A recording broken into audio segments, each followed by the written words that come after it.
लालू जी ने अपनी बेटी को उतार दिया है चुनाव मैदान में। खास किसी की तैयारी हफ्ते भर पहले शुरू हुआ और मेरी तैयारी पिछले 5 वर्षों की है। तो यही किसी से हाथ मिलाते हैं तो साबुन से हाथ धोते हैं। इसे अगर सोफिस्टिकेटेड कहते हैं तो मैं सोफिस्टिकेटेड हूं। राजीव प्रताप रूढ़ी जी जो किसी परिचय के मोहताज नहीं हैं, कई बार केंद्रीय मंत्री रहे और छपरा से लालू यादव, उनकी पत्नी राबड़ी देवी, उनके समधी चंद्रिका राय को भी चुनाव हरा चुके हैं।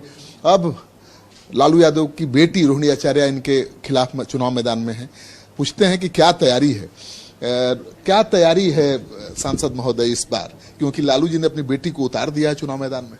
खास आपका सवाल बहुत खास है और खास इसलिए है कि किसी की तैयारी हफ्ते भर पहले शुरू हुआ और मेरी तैयारी पिछले 5 वर्षों की है। तो यही तैयारी है और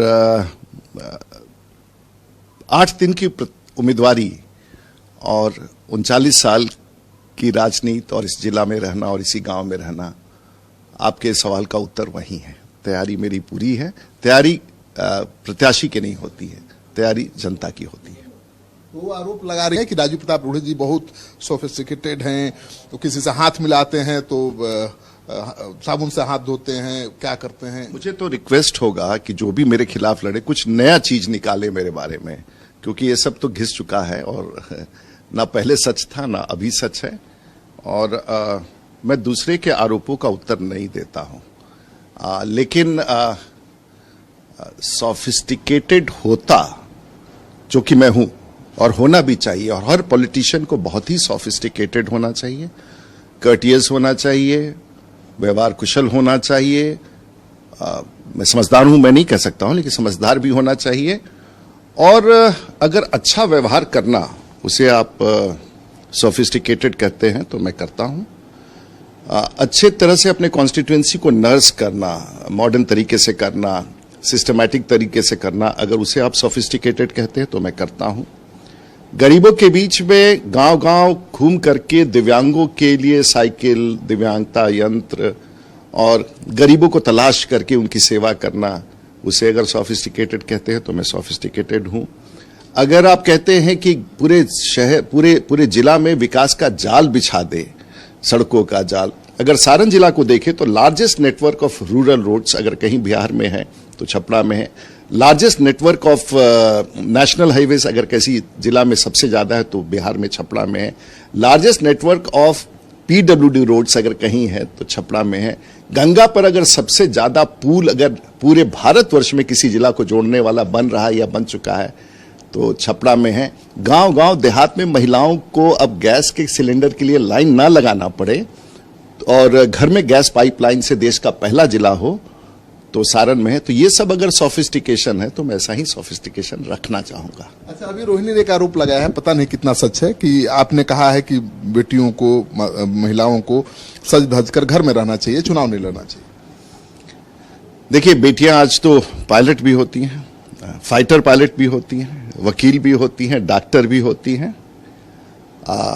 माँ भी होती है, बहन भी होती है, भाभी भी होती है, बेटी भी होती है, और वो सजती भी है। और जब युद्ध के मैदान में उतरना होता है तो हथियार लेके आतंकियों को मार भी गिराती हैं। मेरी बेटी का परिभाषा ये है।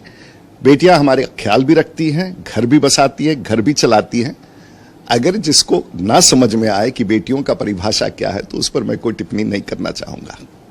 तो इस बार का चुनाव में क्या मुद्दा है? विकास मुद्दा है? क्योंकि इस बार के चुनाव में हम सब कोई मुद्दा नहीं है। एक ही मुद्दा है, देश के प्रधानमंत्री का पिछले 5 वर्ष और 10 वर्ष का सेवा काल। ये देश की लड़ाई है। पार्लियामेंट जीत करके देश की नीति तय करता है और एक ऐसे प्रधानमंत्री जिन्होंने देश के राज चलाते चलाते, जो लोग देश चलाते थे वो गांव भूल जाते थे।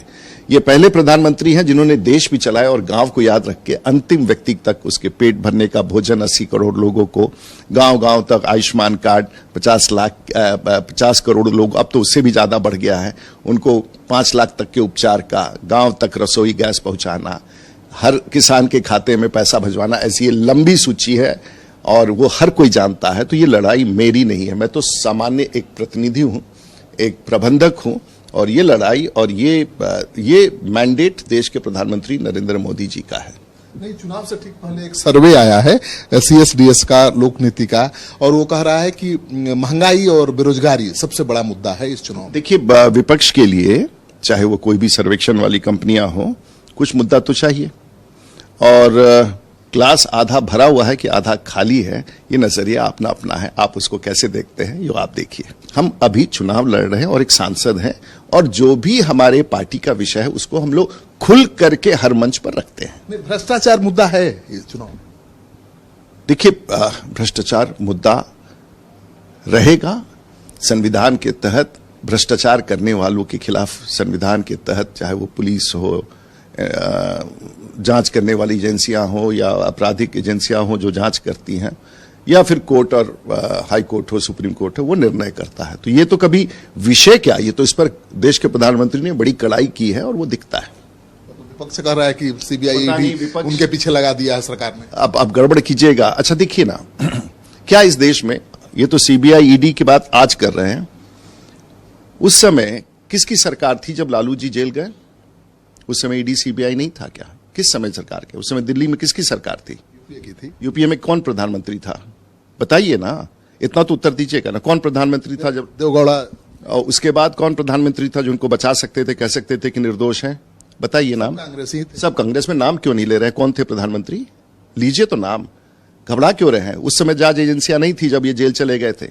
मधु कौड़ा जब जेल चले गए तो उस समय देश के प्रधानमंत्री कौन थे? तो उस समय क्यों नहीं आपने आरोप लगाया कि ED और CBI उपयोग होता है?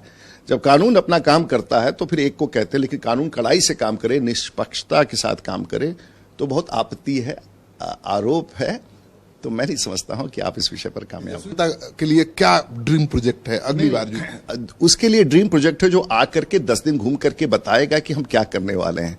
हम तो पिछले कई वर्षों से घूम घूम के काम कर रहे हैं, और प्रोजेक्ट कोई, क्योंकि यहाँ की जनता का विश्वास मुझ में इतना रहा है कि उन्होंने मौका दिया 5 वर्ष और 5 वर्ष, तो कई योजनाएं शुरू हुई, कई योजनाएं समाप्त हुई, कई योजनाओं का शुरुआत हो गया, कई योजनाएं टेंडर में चली, और आज लगभग 33 से 34 हजार करोड़ का काम सारण की धरती पर चल रहा है। प्रत्यक्ष रूप से आप